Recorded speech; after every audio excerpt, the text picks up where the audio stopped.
कि यहाँ पे सिर्फ प्रोडक्शन के ऊपर काम करो, बेचने का टेंशन नहीं है। चाहे रेट कम ज़्यादा रहेगा, आज नहीं बिकेगा तो कल बिकेगा, किंतु डेफिनेटली बिकेगा इस प्रोडक्ट की।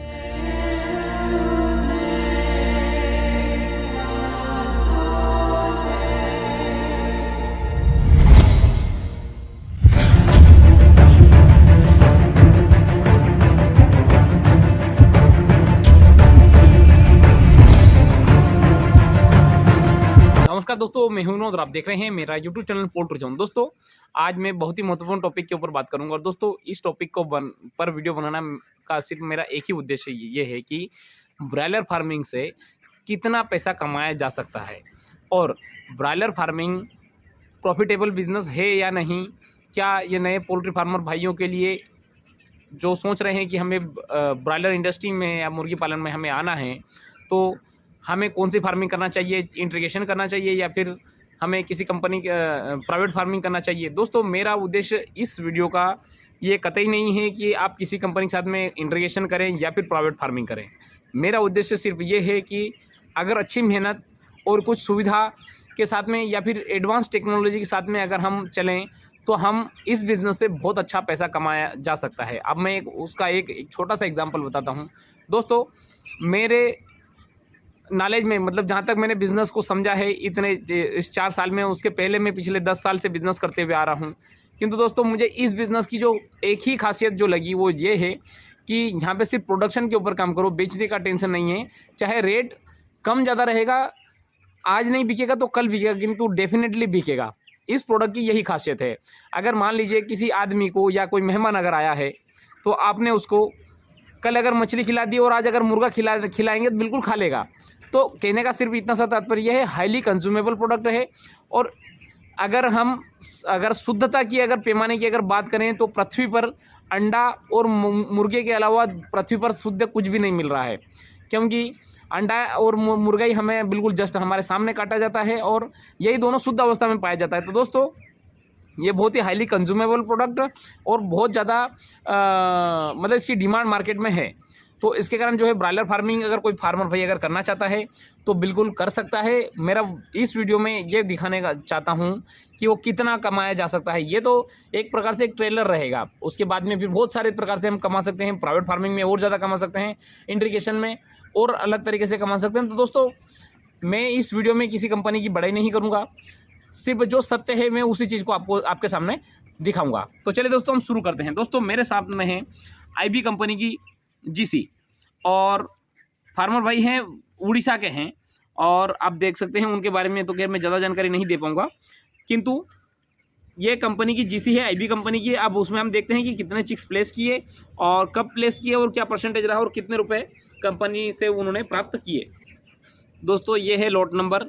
लॉट नंबर के बाद में हेज डेट है 30/3/2023 को इनका हेज हुआ। और चिक्स कितने डले टोटल? 10,457 चिक्स टोटल प्लेस किए। टोटल मोर्टलिटी कितनी हुई? 462 टोटल मोर्टलिटी हुई। और टोटल बर्ड कितने लिफ्ट हुए? 9,995 बर्ड टोटल लिफ्ट हुए। स्वाभाविक सी बात है, मोर्टलिटी माइनस करने के बाद में जो भी लिफ्टिंग हुआ वो बैलेंस बर्ड ही तो लिफ्टिंग होगा, शॉर्टेज वगैरह बिल्कुल 0 और टोटल वजन कितना गया? 25 टन 257 kg, 25,277 kg टोटल वजन गया। और टोटल फीड कितना खाया? 40,800 kg टोटल फीड गया। टोटल का लोड का जो ग्रेड है वो A ग्रेड है। ठीक है, अब हम आते हैं कि यहाँ पे फर्स्ट 4 नाइट मोर्टलिटी 1.92%, मतलब फर्स्ट वीक में मोर्टलिटी करीब 2% के आसपास हो गई। टोटल मोर्टलिटी 4%, 4.5% के आसपास। FCR 1.61 का FCR और लिफ्टिंग 95% लिफ्टिंग हुई। और एवरेज बॉडी वेट जो कि मतलब मार्च अप्रैल महीने में, मतलब ये वजन आना बहुत बड़ी बात है। 2500 ग्राम बॉडी वेट, 2.5 kg जो है बॉडी वेट रहा। और मीन एज मात्र 38 दिन में मीन एज। दोस्तों, 38 दिन में मतलब ये मीन एज है।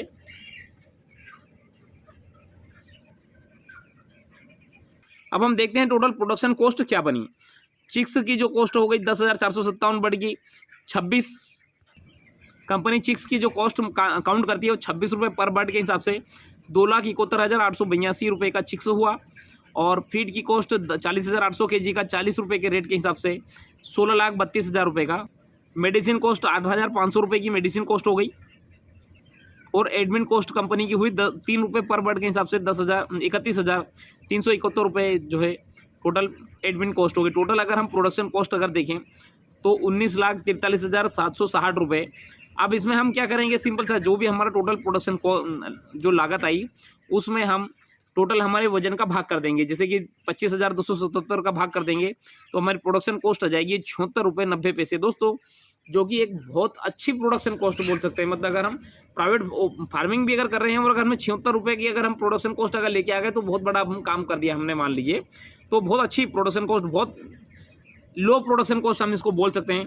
तो दोस्तों अब यहाँ पे कंपनी ने जो टोटल उनको पैसा दिया है वो दिया है रियरिंग चार्जेस। जो भी कंपनी को जो मिनिमम जीसी है वो जीसी के हिसाब से देखें तो 2,50,248 रुपये उन्होंने रियरिंग चार्जेस दिया।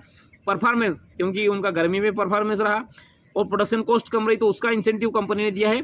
ये परफॉर्मेंस मतलब कि प्रोडक्शन कॉस्ट कम का है तो 55,484 रुपये जो है performance incentive. Rate incentive company ने दिया 30,803 रुपये, मतलब जो भी उस समय रेट जो भी रहा होगा 100 रुपये तक का, जो 80 से क्या 100 रुपये तक जो भी रहता है वो रेट का कंपनी ने दिया 30,000 रुपये।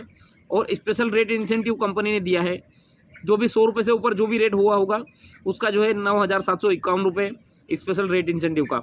और समर सीजन में वो कंपनी ने कुछ टारगेट सेट कर रखा था, उस टारगेट के हिसाब से देखें तो 37,916 रुपये उन्होंने समर का जो बॉडी वेट है उसका कंपनी ने पेमेंट दिया। तो टोटल 3,84,203 रुपये दिया है 10,000 बर्ड चिक्स के ऊपर, जो कि बहुत बड़ा अमाउंट होता है दोस्तों। टोटल अगर हम यहाँ पे देखें पर केजी के हिसाब से कंपनी ने 15 रुपये 20 पैसे जो है इन फार्मर भाई को दिया है। टोटल जो है कंपनी ने 3,84,203 रुपये जो है फार्मर भाई के खाते में डले हैं।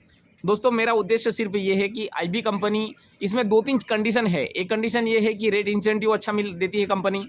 दूसरा, आईबी कंपनी के साथ में ही उन्होंने इक्विपमेंट परचेस किया है और उसी के साथ में फार्मिंग कर रहे हैं, तो एक तो बेनिफिट वो मिला है।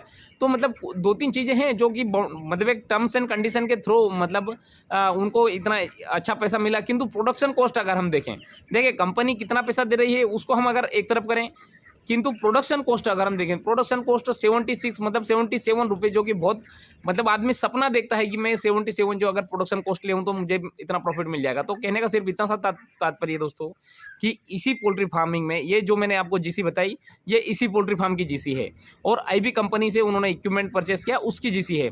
तो दोस्तों अगर आपको इस मतलब अगर हम देखें तो इस ज़माने के हिसाब से अगर पैसा कमाना है, इस स्पीड से अगर पैसा कमाना है तो उसका एक ही रास्ता है और वो रास्ता ये है कि हमको जो है अपडेट होना पड़ेगा।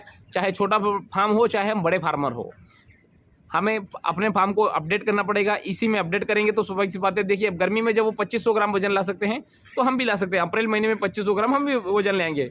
अगर हम भी ले आएंगे स्वाभाविक सी बात है, हम 15 रुपये नहीं कमाएंगे तो हम 13 रुपये तो कमाएंगे, हम 14 रुपये तो कमाएंगे। तो अगर मान लीजिए अगर हम कॉन्ट्रैक्ट फार्मिंग में या फिर हम ब्रॉयलर फार्मिंग में अगर हमने 10 रुपये कमा लिया तो हम इस बिज़नेस को हम अच्छा बिज़नेस मान सकते हैं और प्रॉफिटेबल बिज़नेस हम इसको बोल सकते हैं। अगर 10 रुपये से अगर हमने ऊपर अगर हरवा लिया बिल्कुल हम इस बिज़नेस में हमेशा प्रॉफिट में रहेंगे। किंतु 10 रुपये से अगर नीचे अगर जाएंगे तो फिर हमें थोड़ा सा बिज़नेस में प्रॉफिट कम मिलता है। किंतु अगर आपको 10 रुपये चाहिए, 11 रुपये चाहिए, 12 रुपये चाहिए, 15 रुपये चाहिए, दोस्तों आपको इसी फार्म ही करना पड़ेगा। क्योंकि हमने देखा है कि ठंड में हम ज़्यादा हम वजन दे देते हैं, किंतु गर्मी में क्यों नहीं दे पाते? क्योंकि ठंड में क्लाइमेट वैसा हम दे देते हैं। तो स्वाभाविक बात है जब ठंड में हम क्लाइमेट देके और अच्छा वजन ला सकते हैं तो हम गर्मी में क्यों नहीं ला सकते हैं? दोस्तों बिल्कुल ला सकते हैं। बस हमें फार्म को जो है थोड़ी सी हिम्मत करनी पड़ेगी, थोड़ा सा अपडेट होना पड़ेगा, थोड़ी सी रिस्क लेनी पड़ेगी। किंतु हम हमारे फार्म को इसी फार्म करके और एक अच्छा प्रॉफिट हम बिजनेस से निकाल सकते हैं। दोस्तों इसी के साथ मैं वीडियो समाप्त करना चाहूँगा। धन्यवाद।